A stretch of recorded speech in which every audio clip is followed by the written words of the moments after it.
read it rồi đọc once lại vào năm more. sau. Wait a Bạn thực year sự có and thể then hoàn read thành it nó trong một lần again, đọc và then chỉ riêng again cuốn the sách này là đủ following để bạn year. bắt đầu cuộc You hành can trình của literally mình. finish it Thậm in chí one tốt hơn, sitting, hãy and truy cập this sách book miễn phí alone is enough for you to alux.com và đăng begin ký your nếu bạn journey. làm thế. Even Bạn có thể better, nhận go cuốn to sách nói này phiên bản miễn phí. Cảm ơn bạn bè alux.com/freebook của and chúng tôi sign với. up.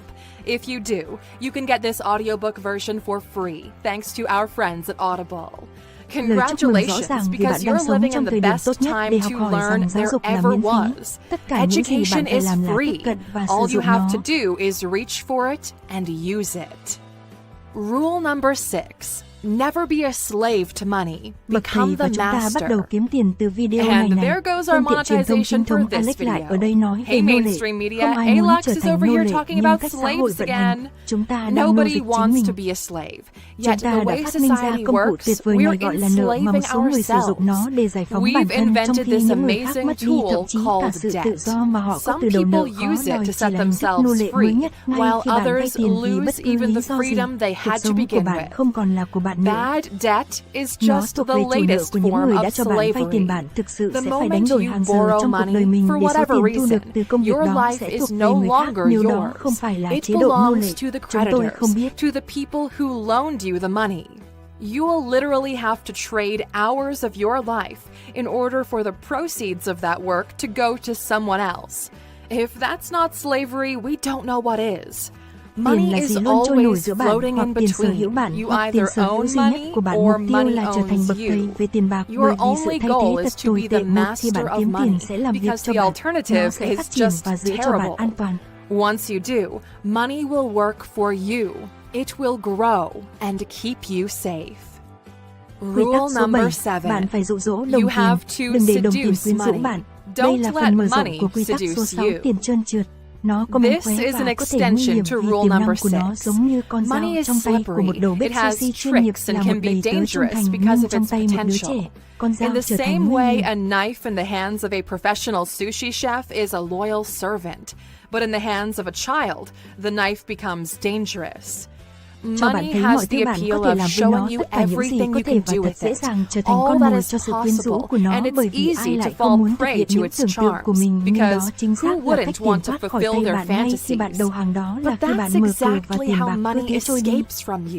Bạn đã từng chứng kiến cảnh này vô số lần với những người giành được số tài sản khổng lồ và kết cục là hãnh diện và khốn khổ chỉ vài năm sau đó. Kênh của chúng tôi chứa đầy ví dụ về những người mà cuộc sống của họ bị hủy hoại bởi một dòng tiền vì họ không biết gì làm thế nào để kiểm soát nó, làm thế nào để làm chủ nó, đừng để tiền quyến rũ bạn, và xem nó thực sự là gì, một công cụ quy tắc số 8.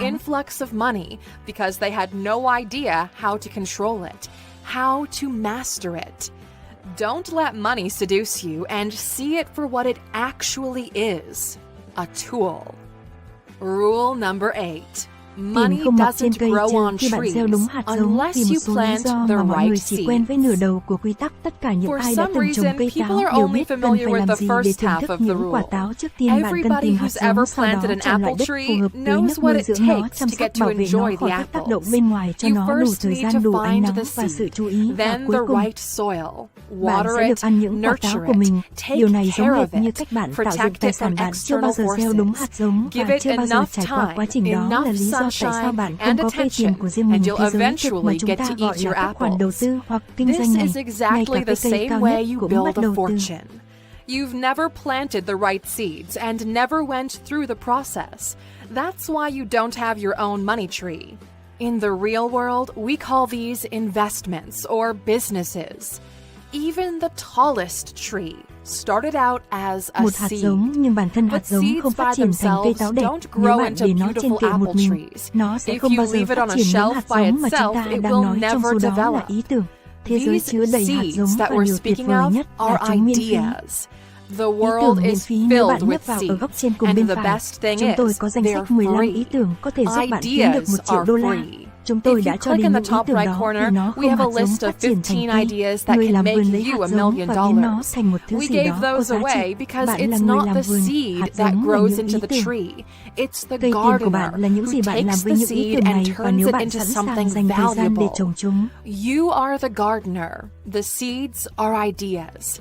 Your money tree is what you do with these ideas, and if you're willing to put in the time to grow them. Mọi người Every đã từng xây person dựng who's bất cứ ever thứ gì built đều biết anything rằng điều này không knows xảy ra this trong một didn't sớm một happen chiều. overnight. Bạn càng sớm The gieo hạt sooner giống you này và bắt plant đầu this nuôi dưỡng seed nó, and thì begin bạn càng nurturing sớm it, có thể ăn the những. sooner you can eat those damn apples. Rule number 9. Don't let money Quả get táo bored. chết tiệt đó, nhiều đến mức Money nó thường chết hates hoặc getting chạy bored. trốn đến một người It khác hates biết it so phải làm much gì it với nó. usually either Tiền dies giống off như một con or cá mập flees Marco, to someone nó else phải who tiếp tục knows bơi what to nếu do muốn with it. sống. Money is kind of like a mako shark. It has to keep swimming if it wants to stay alive. Money loses value when it sits and grows in value when it's used. Here's something you're probably unaware of. If you had $50,000 and put it under your bed for 10 years, at the end of the trial, your $50,000 would be worth approximately $30,000 in real marketplace value. This happens because of inflation, the rise of property prices, developments, the cost of living increases, etc.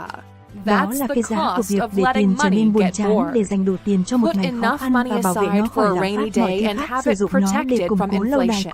Everything else, use it to fortify your castle, build things, grow things. Use the money for what it's meant to be used for. Rule number 10. Spend less than you earn. We know this sounds obvious, but we still can't believe just how many people break this fundamental rule. There's a large population who just doesn't care about the reason. They credit card everything, and there's an even larger portion of this population who spends everything they earn. The first ones are already drowning. The second ones are one wave away from joining them. Your inability to control your thirst for spending is the reason why you don't feel like your life is moving forward. These people get seduced by money. They enslave themselves with bad debt. They let their pride and emotions take control of their spending. All debt is inevitably paid back with interest. If you can't afford to buy it now, you can't afford to buy it with interest on top. If you're one of those people who don't like to budget things because it makes them feel cheap, it's okay as long as you still obey the full rule. You can either spend less or earn more. The choice is yours. There's nothing wrong with enjoying an opulent lifestyle, as long as you make sure you're bringing in an excess of capital and that at least some on that income is going to your personal safety net. You know, the thing you fall back on if you get into a car crash tomorrow and can't work for the next 6 months. In our experience, there are two kinds of people. The ones who love to optimize and budget, and those who want to play it big. Both of them can get rich. For those of you looking for the slow and sure way to wealth, go buy Money Master the Game by Tony Robbins. For those who would rather risk it all for the big return, go buy The Millionaire Fastlane by MJ DeMarco. You can use the alux.com/free book URL to get one of these free books thanks to Audible if you've already read The Richest Man in Babylon. Rule number 11. Money is your personal army. It should go out and bring back prisoners. Billionaire investor Kevin O'Leary kept pushing this metaphor, and now it's something we've incorporated into the way we think about money. Every dollar you have is your personal soldier. Every morning you send them out onto the battlefield. Some will die, some will conquer. Your goal is for more of them to return back home with prisoners. If you start thinking about your freedom soldiers, you'll begin to be a lot more careful of the troops you give away when someone asks to borrow some of your soldiers. Every time you give someone money, you run the risk of this person killing your soldiers and never seeing them again. Soldiers that would have served you well. Rule number 12. The right partner can make you rich. The wrong partner can make you poor. Some of you questioned why we dedicated the last 2 Sundays to making videos about things to look for in a partner, asking us, what does this have to do with money? You'll never understand just how expensive it is to be with the wrong person until you are. Expensive not just because divorces are expensive and if you don't know what you're doing, they're going to take half of your shit. Because the wrong person can hold you down. thẳng They're đủ việc so ở bên đúng close to người quan trọng như you. thế They nào. have the Một power người to có thể gọi alter là your đối tác của bạn. fate. They Người can sẵn help sàng cùng build bạn your trải qua wings hành for trình mà chúng tôi growth, gọi là cuộc or they sống này. can chain Bạn you cần to người the này có năng lực ground. mạnh mẽ và We có cùng cannot mục tiêu và stress mong muốn như enough bạn đối với just how con đường phía important trước it bạn is to sẽ. be with the right person. Someone to call your partner, who's willing to go through this journey we call life together with you. You need this person to be strong, competent, and have the same goals and desires as you do for the road ahead of you that will be Đầy filled những with thăng trầm ups với and những khó khăn downs, và không with ai không hoàn toàn hardships, cam kết với and hành trình nobody này who sẽ có thể isn't vượt fully qua để tìm committed to đúng this người và journey cuộc will sống be sẽ là able một to cuộc push phiêu lưu kỳ through. diệu. Find the right person, and life will be a marvelous adventure. Quy tắc Rule số number 13 tiền sẽ 13. giải quyết tất cả những khó Money khăn will của bạn. solve all of Vấn your đề về money tiền bạc không hơn không problems. kém vì một Nothing số lý less, do mà mọi người mong nothing đợi more. tiền sẽ giải quyết mọi vấn đề ngoài kia. For Đúng là some nó có thể reason, giải people quyết hầu hết expect các vấn đề money nhưng to chắc chắn solve không phải every vấn đề problem nào. out Tiền there. cũng giống như một chiếc It's chìa khóa true, vạn it năng can mở được solve nhiều ổ most khóa of liên the quan hơn. problems, Cần một mái but nhà trên đầu bạc certainly tiền có not thể every giải single one of them. quyết vấn đề băn khoăn Money tối is nay. like Bạn a sẽ ăn gì? universal Tiền giúp key, bạn trang trải which cho can con bạn. open Cần đồ more dùng học tập. related Tiền để locks. giải cứu đây đều là những vấn Need đề a về roof tiền over mà your tiền head? giải quyết được chúng. Money Nhưng can thật solve ngu ngốc that. khi nghĩ rằng chỉ vì Wondering bạn what có you're going chìa to khóa eat bạn có thể tonight? đi xuyên qua một Money's bức tường got you gạch nếu covered. không có cửa trước Your mắt. kids need school supplies? Money to the rescue. These are all money issues. Money works on them. But it's stupid to think that just because you have a key, you can go through a brick wall if there's no door in sight.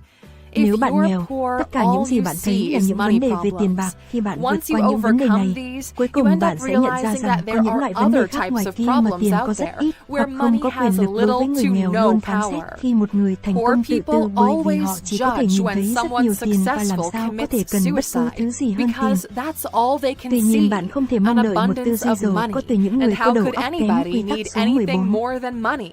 However, you cannot expect a rich mindset from poor-minded people. Rule number 14.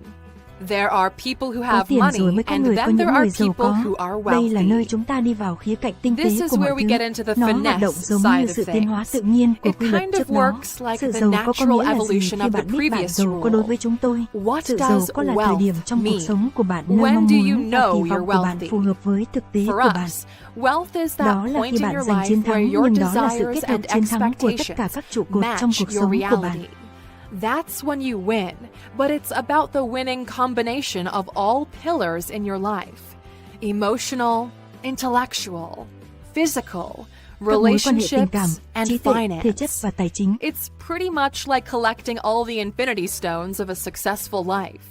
Một Some hoặc people are hai trong lucky số if 5 they người get nhưng vẫn one có một or số người two thực of sự the trở nên five. giàu có. Yet there Điều are đặc biệt some là who những trụ become cột này được kết nối actually với nhau. wealthy. Thật khó The để giành được mối peculiar quan thing hệ khi is bạn bị that tổn thương these về mặt tình pillars cảm. are Thật connected. khó để xây dựng It's đế hard chế to tài win chính của at bạn nếu mối quan relationships hệ when của you're bạn tồi tệ. emotionally damaged. Về It's hard to build đó your là lý do financial tại sao bạn empire thấy if những your người giàu không hạnh relationship phúc hoặc sucks, thỏa mãn and khi so theo đuổi on. lợi ích tài chính. This is Họ why you quên mất see tất rich cả people những who trụ are cột not khác. happy Quy or tắc số fulfilled.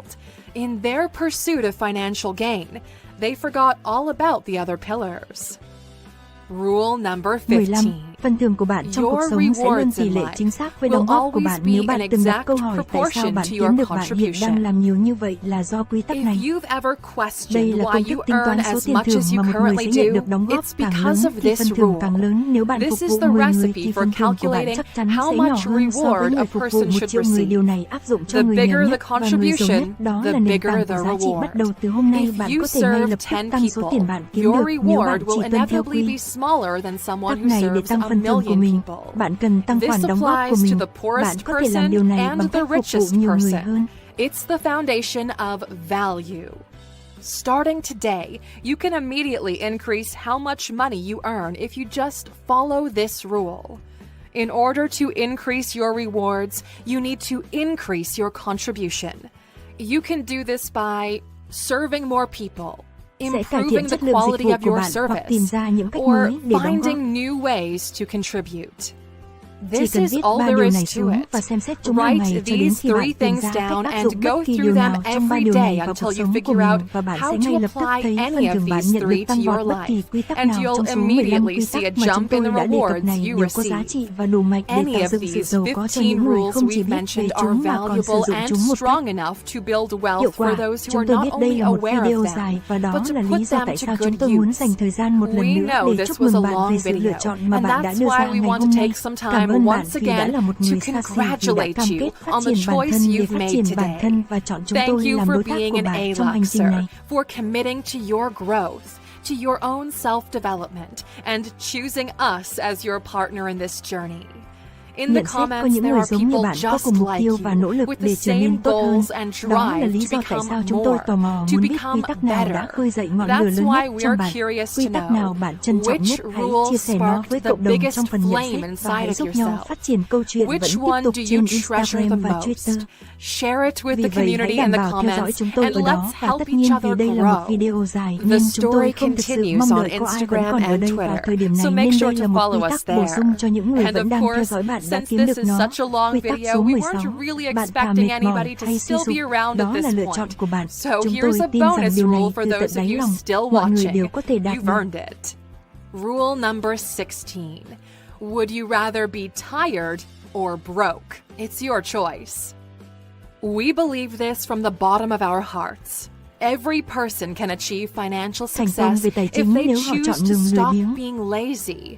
Most people think that being Lười lazy biếng is đối the lập với làm opposite việc of chăm chỉ, working nhưng đó hard, không hoàn but toàn là that's sự not thật. quite Nếu the tất cả truth. chỉ là làm việc If chăm all chỉ it thì took những người was giàu nhất working thế giới hard, sẽ then là the những người richest khai people thác in the than world hoặc would những be người lắp coal mái nhà vào miners tháng or 7, the không people phải lười biếng installing liên quan đến roofs suy in nghĩ của bạn. July. Với sự lựa chọn của bạn chọn những being thứ khó thay lazy vì has to những do thứ with thiện, your lựa chọn xem mindset, Alex with thay your vì một choice số of streamer picking đọc sách. hard things over Xèo hết thay convenient vì xem truyền things, hình thực tế of ngủ ít choosing hơn to bạn bè 2 watch tiếng để bạn A-Lux có thể làm instead of việc cho some dự án của mình. streamer, Không lười biếng of đòi hỏi reading bạn a phải hy sinh thoải self-help mái book trong hiện tại instead vì of tiềm năng watching của tương lai. reality Không lười TV, biếng có nghĩa là of làm những việc sleeping họ không 2 muốn làm hours hôm nay less để than bạn your có thể sống friends so theo you cách can mà work họ on your không thể làm vào. project.